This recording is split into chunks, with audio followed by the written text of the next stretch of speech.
Hello friends, welcome to our channel Jharkhand परीक्षा students. ये एक बहुत ही इंपॉर्टेंट वीडियो लेक्चर है आपका अपकमिंग जेपीएससी एग्ज़ाम को ध्यान में रखते हुए हम लोगों ने इस वीडियो को प्रिपेयर किया है। इस प्रकार से जितना भी आपका इम्पॉर्टेंट अपॉइंटमेंट्स हुआ है, चाहे वो आपका लोकसभा में हो चाहे राज्यसभा में हो, झारखंड का रिप्रेजेंटेशन या फिर आपका झारखंड में हुआ इम्पॉर्टेंट नियुक्ति हो, और तीसरा है जितने भी इम्पॉर्टेंट डिपार्टमेंट्स हैं झारखंड में उसके अध्यक्ष पद पे कौन है और उपाध्यक्ष पद पर अभी वर्तमान में कौन है। तो ये 28 अगस्त 2021 तक का अपडेटेड डेटा है। इस प्रकार से आपको किसी वीडियो लेक्चर में नहीं मिलने जा रहा है, किसी और चैनल में। अगर आपको हम लोगों का प्रयास अच्छा लगता है और इस प्रकार के, सच बोलूँ तो इस प्रकार का वीडियो बनाने में पहले तो आपको कंफर्म करना पड़ता है, चीज़ों को चेक करना पड़ता है, ऑथेंटिसिटी चेक करनी पड़ती है। उसके बाद ही हम लोग इसे जो है एक प्रॉपर फॉर्मेट में तैयार करते हैं। काफ़ी मेहनत लगता है, इसलिए अगर आपको इस तरह का वीडियो लेक्चर पसंद आ रहा है तो अपने दोस्तों के साथ शेयर करें। ठीक है, चलिए स्टार्ट करते हैं। सबसे पहले देख लेते हैं। देखिए, एक इम्पॉर्टेंट और बता दूं कि ये जो होगा आपका ना, दोनों हिंदी और इंग्लिश लैंग्वेजेस में है, इसलिए दोनों मीडियम ऑफ लैंग्वेज के स्टूडेंट्स जो है उन्हें समस्या नहीं होना चाहिए कि जो भी मैंने कैबिनेट मिनिस्ट्री लिखी है वो दोनों आपका हिंदी में भी मिल जाएगा और आपका इंग्लिश में भी मिल जाएगा। कोशिश करूंगा जितना ही शॉर्ट हो रखने का रखूं, लेकिन एक प्रॉपर एक्सप्लेनेशन के तहत बताते चलूँगा ताकि एक एडिशनल इन्फॉर्मेशन भी आपका बैक इन द माइंड रहना चाहिए। सिर्फ जो होता है ना कि बुकिश ज्ञान में नहीं चलिएगा, नहीं तो थोड़ा बहुत इधर उधर क्वेश्चन कर देगा तो आपसे गलती हो सकती है, क्योंकि रिसेंट में बहुत सारा चेंजेस किया गया है। जैसे जैक को ही लेकर जो है बहुत सारा चेंजेस है। झारखंड एकेडमिक काउंसिल अगर आप इंटरनेट में भी चेक करेंगे ना तो भी गलत ही दिखा रहा है, क्योंकि एकदम ये रिसेंट 4 अगस्त में ही उसमें चेंजेस किया गया था। जैक की बात कर रहा हूँ। चलिए एक एक करके पहले हम लोग झारखंड मिनिस्ट्री से शुरू करते हैं, कैबिनेट मिनिस्ट्री से, फिर आगे आगे बढ़ते हैं। हम लोग टोटल टॉप 50 अपॉइंटमेंट्स स्टडी करने वाले हैं। चलिए स्टार्ट करते हैं। ये सभी की फ़ोटो हो गई और उम्मीद करते हैं आप जो है इन सभी फ़ोटो से फैमिलियर भी होंगे। अब इनके डिपार्टमेंट्स क्या है इसे समझ लीजिए। चलिए, एक चीज़ आपने नोटिस किया होगा ना, टोटल कितने हैं। अगर आप हेमंत सोरेन को इंक्लूड करें तो यहाँ पे 5 हो गए, यहाँ पे 5 हो गए और यहाँ पे हेमंत सोरेन एक, टोटल कितना है 11। एक बात आपसे पूछना चाहता हूँ, मैक्सिमम झारखंड में कितना हो सकता है? ठीक है ना, मैक्सिमम कितना कैबिनेट मिनिस्ट्री दिया जा सकता है झारखंड में? आप कभी इस चीज़ को सोचे हैं कि अगर लोकसभा में भी है तो कितना मैक्सिमम मिनिस्ट्री दिया जा सकता है? इस चीज़ में रीज़न आउट करने की कोशिश करें तो आपको आंसर मिलेगा। नहीं तो ऐसे होता ना तो फिर तुम जिसको जितना मंत्री बन रहा है, सब मतलब जितने भी एमएलए बन रहे हैं सभी लोग को कोई ना कोई मंत्री पद दिया ही जा सकता था ना। लेकिन सरकार ने 2003 के बाद से इसमें बॉन्डेज लगाया। बॉन्डेज क्या है कि टोटल रिप्रेजेंटेशंस का, ये आपका विधानसभा में एप्लीकेबल है और लोकसभा में एप्लीकेबल है, उसका 15%। ठीक है, अगर लोकसभा की बात की जाए तो 543 दो एंग्लो इंडियंस था, 104 अमेंडमेंट की तरह हटा दिया गया आपका, इसी पिछले साल का तो है। तो 543 लोकसभा का हो गया। अगर हम लोग झारखंड में आएंगे तो 81 हो गया झारखंड का। ठीक है, तो ये आपका हो गया 81 का, आपका 15% निकाल लीजिए तो ये आपका जो है 12 को एक्सीड नहीं कर सकता। उसी प्रकार इसका आप 15% निकाल लीजिए, इसलिए जो है आपको यहाँ पर 11 है संख्या। ठीक है, तो आपसे अधिकतम भी पूछा जा सकता है। ये थोड़ा सा पॉलिटिक्स से रिलेटेड इन्फॉर्मेशन था तो बता दिया। अब आइए हेमंत सोरेन जी के पास कौन कौन सा डिपार्टमेंट है इसे समझ लीजिए। चलिए, मैं हिंदी में ही बोल रहा हूँ, लेकिन जो इंग्लिश मीडियम के स्टूडेंट्स हैं ये यहाँ पर देख सकते हैं, नीचे में हिंदी में भी लिखा है और थ्रू आउट वीडियो लेक्चर में इसी प्रकार से है। ठीक है, चलिए, मुख्यमंत्री तो हैं ही, कार्मिक, प्रशासनिक सुधार तथा राजभाषा विभाग, उसके बाद गृह विभाग जो आपका कारा इंक्लूडेड है, कारा सहित है। ठीक है, फिर मंत्रिमंडल सचिवालय एवं निगरानी विभाग, जिसमें आपका जो है संसदीय कार्य रहित है, मतलब एक्सक्लूडेड है। ये कारा रहित है मतलब इंक्लूडेड है, यहाँ पे संसदीय कार्य रहित है मतलब ये एक्सक्लूडेड है। ठीक है, निगरानी विभाग है लेकिन इसमें संसदीय कार्य यानी आपका पार्लियामेंट्री अफेयर्स जो है वो एक्सक्लूडेड है, तथा वैसे सारे विभाग या कार्य जो अन्य मंत्रियों को आवंटित नहीं है वो सारा का सारा आपका जो है आपका हेमंत सोरेन के अंडर में आता है। ठीक है, चलिए यहाँ पे लिखा हुआ विदाउट पार्लियामेंट्री वर्क या अफेयर्स, जो मैंने आपको समझाया। अब आइए आलमगीर आलम, इनका बहुत ही इंपॉर्टेंट है, इन अ सेंस मैं आपको समझा देता हूँ। देखिए, आलमगीर आलम जी के पास तो पहले आप सभी को पता ही था कौन सा विभाग था, आपका ग्रामीण विकास विभाग। लेकिन मैंने आपको जब विभागों का सब डिवीज़न समझाया तो इसमें आपको वित्त मंत्रालय का सब डिवीज़न किया गया है और ग्रामीण विकास विभाग का भी सब डिवीज़न किया गया। इसलिए इन अ सेंस ये क्वेश्चन ये आलमगीर आलम से रिलेटेड जो डिपार्टमेंट्स है वो इम्पोर्टेंट हो जाता है। हेमंत सोरेन जी का भी पढ़ा है ना कि संसदीय कार्य एक्सक्लूडेड था, तो संसदीय कार्य किनके पास गया? यहाँ पर है आपका पार्लियामेंट्री अफेयर्स, आलमगीर आलम जी के पास। और ग्रामीण विकास विभाग का जो 3 सब डिवीज़न किया गया है वो है आपका ग्रामीण विकास, ग्रामीण कार्य विभाग और पंचायती राज विभाग। ये बहुत ही इंपॉर्टेंट डिसीजन है। ये सब जो है आपको एक केस स्टडी करके होता है, वो किया जाता है। हम लोग पढ़ते हैं यूपीएससी में या जेपीएस, कोई भी आप स्टेट पीएससी निकाल लीजिए, पीसीएस निकाल लीजिए, उसमें आपको केस स्टडी करना पड़ता है। उसमें इस प्रकार से जो है कि आखिर क्या ज़रूरत पड़ी कि इन विभागों में इस प्रकार का डिवीज़न किया गया। इस प्रकार से आपको समझना चाहिए चीज़ों को। रटेंगे तो केस स्टडी करके आप अपने पॉइंट्स को प्रॉपरली फॉर्म नहीं कर पाएंगे। ठीक है, चलिए ये हो गया आलमगीर आलम जी से रिलेटेड। अब आइए बादल पत्रलेख जी से। ये इंपॉर्टेंट है, मतलब इजी है क्योंकि इसमें कोई चेंजेस ऐसा किया नहीं गया है। चेंजेस आलमगीर आलम जी का में मिलेगा आपको, हफीजुल अंसारी जी क्योंकि अभी नया इलेक्शन है इसलिए ये इंक्लूडेड है। दूसरा हो गया आपका वित्त मंत्रालय जो कि आपका रामेश्वर उरांव जी के पास है, उसमें आपको कुछ कुछ चेंजेस मिलने जा रहा है। चलिए बादल पत्रलेख जी में है आपका कृषि पशुपालन एवं सहकारिता विभाग। ये एक नया आपको लग रहा होगा, ये दोनों तो एज यूजुअल आप बहुत बार देख चुके हैं क्योंकि आपका जो अभी झारखंड कृषि ऋण माफी योजना की शुरुआत की गई थी उसमें भी आप जो इनॉग्रल सेरेमनी देखे होंगे बादल पत्रलेख जी ही थे। तो इस प्रकार कृषि और पशुपालन से रिलेट कर दीजिए बादल पत्रलेख जी को। ये एक्स्ट्रा हो गया सहकारिता विभाग यानी कोऑपरेटिव, जिसे आप इंक्लूड कर सकते हैं। ठीक है, चलिए कोऑपरेटिव से एक चीज़ और बता दे रहा हूँ, जैसे आपका राज्यसभा होता है उसी प्रकार आपका विधान परिषद फंक्शनल होता है। इसमें जितने मनोनीत किए जाते हैं ना उसी प्रकार विधानसभा में भी मनोनीत किए जाते हैं और इसमें जो नॉमिनेशंस किया जाता है उसमें सिर्फ एक डिफरेंस है, इसमें सहकारिता एडअप हो जाता है। ठीक है, चलिए अब आइए हफीजुल अंसारी के पास। ये थोड़ा सा नया इंक्लूजन है, ध्यान से सुनिएगा।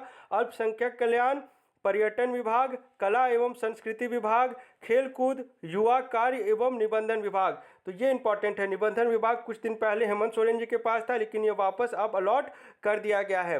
नेक्स्ट आइए आपका बन्ना गुप्ता जी। देखिए स्वास्थ्य एवं चिकित्सा वाला जो इनके पास तो है आप सभी को पता ही होगा, स्वास्थ्य चिकित्सा शिक्षा एवं परिवार कल्याण विभाग। देखिए शिक्षा मंत्री की बात नहीं कर रहा हूँ, ये आपका शिक्षा एवं परिवार कल्याण विभाग है। ठीक है, तो ये है आपका बन्ना गुप्ता जी के पास। आपको ये चीज़ तो पता ही होगा। जो आपको याद करने का है वो है आपका आपदा प्रबंधन विभाग। ये वेरी वेरी इंपॉर्टेंट है, आपको एग्जाम में इस प्रकार से क्वेश्चन फ्रेमिंग की जा सकती है। नेक्स्ट आइए चंपई सोरेन जी। ये तो आपको इजी होगा, इसमें एक एडिशनल आपको याद कर लीजिए, परिवहन विभाग यानी कि ट्रांसपोर्ट। और इनका डिपार्टमेंट तो एज यूजुअल इजी है, अनुसूचित जनजाति, अनुसूचित जाति एवं पिछड़ा वर्ग। नेक्स्ट आइए श्री जगन्नाथ महतो। इनका डिपार्टमेंट पहले जो हेमंत सोरेन और एक डिपार्टमेंट आपका ये संभाल रहे थे चंपई सोरेन, लेकिन ये वापस आ गए हैं। तो अब इन्हें जो है इनका जो प्रीवियस डिपार्टमेंट अलॉट किया गया था वो इन्हें वापस हैंड ओवर कर दिया गया है। कौन सा है? स्कूली शिक्षा साक्षरता यानी एजुकेशन वाला इनके पास है। और उत्पाद एवं मद्य निषेध विभाग यानी excise and prohibition of alcohol department. कितनी कॉन्ट्राडिक्टरी बात लगती है, सोच के देखिएगा कभी। ये आपस में ये दो विभाग है, जो विभाग अलग अलग जाना चाहिए वो विभाग एक आदमी के पास है। खैर कोई नहीं, हमें तो याद रखना है और फैक्चुअल जो आएगा उसे टिक करना है। चलिए श्रीमती जोभा मांझी जी, अब इनका देख लीजिए, महिला बाल विकास व सामाजिक सुरक्षा। देखिए महिला से अगर देखा जाए तो एक है और उन्हें ही जो है आपका महिला बाल विकास व सामाजिक सुरक्षा विभाग मिला है, तो इसी याद रखना।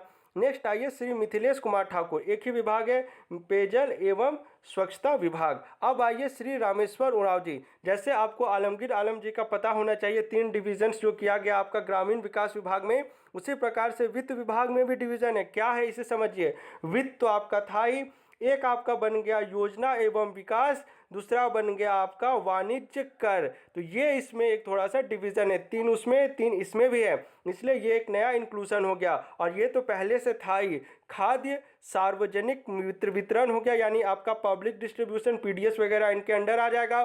और उपभोक्ता मामला यानी कि कंज्यूमर अफेयर्स। ठीक है, चलिए नेक्स्ट आइए, श्री सत्यानंद भोक्ता, इजी है श्रम रोजगार प्रशिक्षण एवं और कौशल विकास। ये इन अ सेंस इजी है याद रख पाना, क्योंकि जितने भी आप एक्सचेंज ऑफिस अगर गए होंगे जहाँ पर आप एक हुआ था ना आपको 5,000 7,500 वाला, मैंने आपको समझाया था मुख्यमंत्री प्रोत्साहन योजना, और भी पेंशन वगैरह के लिए अगर आप जाइएगा ना तो इनका फोटो आपको एक्सचेंज ऑफिस में दिख जाएगा।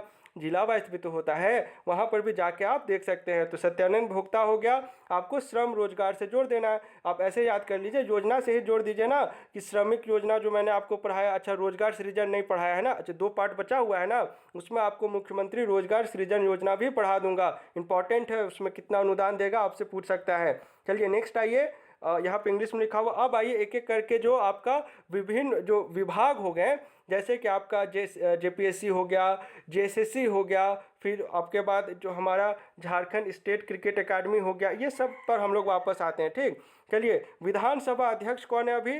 रविंद्रनाथ महतो जी हैं। उसके बाद आ जाइए झारखंड उच्च न्यायालय यानी झारखंड हाई कोर्ट के मुख्य न्यायाधीश कौन है? डॉक्टर रवि रंजन जी। देखिए रवि रंजन छवि रंजन अलग अलग हैं, मिक्सअप नहीं करिएगा। ठीक है, अब आ जाइए झारखंड तीरंदाजी संघ के अध्यक्ष कौन है? अर्जुन मुंडा।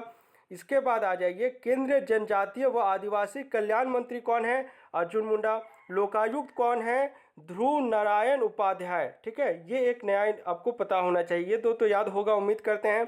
पुलिस महानिदेशक यानी कि डीजीपी कौन है? नीरज सिन्हा। इनसे पहले कौन थे? एम.बी. राव। ठीक है, उसके बाद आइए जेपीएससी के अध्यक्ष कौन है? अमिताभ चौधरी। जेएसएससी के अध्यक्ष कौन है? सुधीर त्रिपाठी। अब नेक्स्ट आइए झारखंड स्टेट बार काउंसिल का अध्यक्ष कौन है? राजेंद्र कृष्णा। अब आइए जैक का फॉर्मेशन आपको तो याद रखना ही है, जैसे आपको नगर निगम का याद रखना है। जैक का क्या है? 7 फरवरी 2003। और एक इम्पॉर्टेंट चीज़ जो आपको बुक्स में भी नहीं मिलने जा रहा और नेट में भी आप कंफ्यूज हो जाइएगा, ध्यान से समझिएगा क्या बता रहा हूँ। चेयरमैन डॉक्टर अरविंद प्रसाद सिंह है, ये तो आपको याद हो गया है। जो अभी वर्तमान में खेल हो रहा वो हो रहा आपका उपाध्यक्ष के पोस्ट के साथ। पहले आप समझिए कि देखिए आप जो पढ़े होंगे इसमें था कि फूल सिंह पहले थे। ठीक है, फूल सिंह कब से कब तक थे?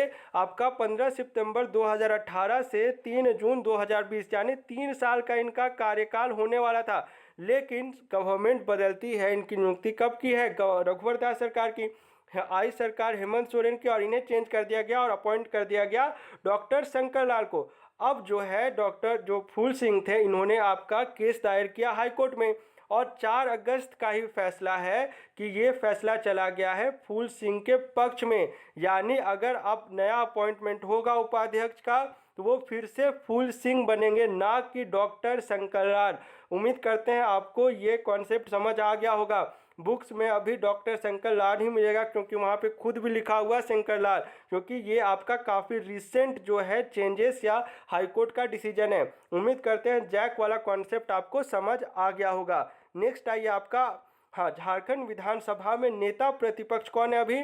वो है आपके बाबूलाल मरांडी जी, बीजेपी से हैं। पहले सबसे पहले कौन थे? स्टीफन मरांडे। निर्वाचन आयुक्त इजी है, डीके तिवारी।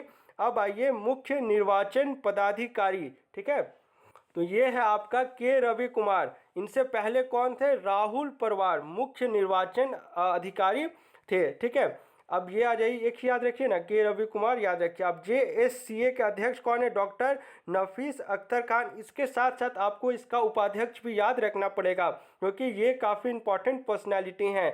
अजय नाथ सहदेव। ठीक है, ये उपाध्यक्ष हो गए, और जेएससीए के अध्यक्ष हो गए डॉक्टर नफीस अख्तर खान, इंपॉर्टेंट है।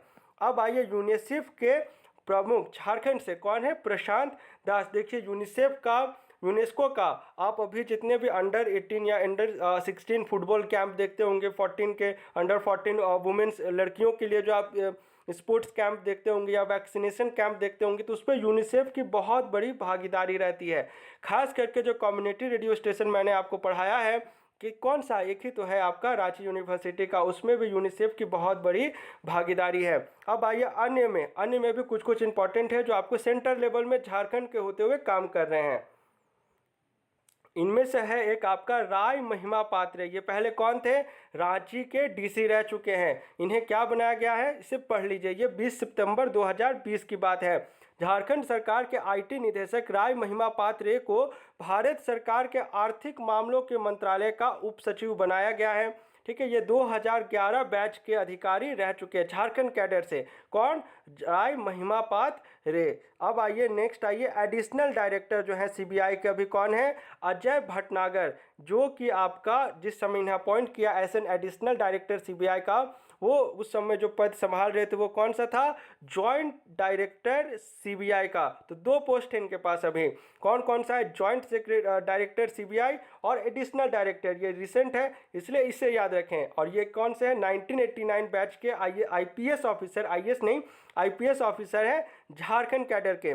अब आइए वेरी वेरी इंपॉर्टेंट अमाउंट, ये जो अनाउंसमेंट हुआ है ना, ये एक बहुत ही इंपॉर्टेंट है। जिससे नीति इंपॉर्टेंट है उसी प्रकार से आपको ये पढ़ना ही पड़ेगा। टीएसी वेरी इंपॉर्टेंट कौन सा? मैं झारखंड गैजेट से पढ़ा दूंगा।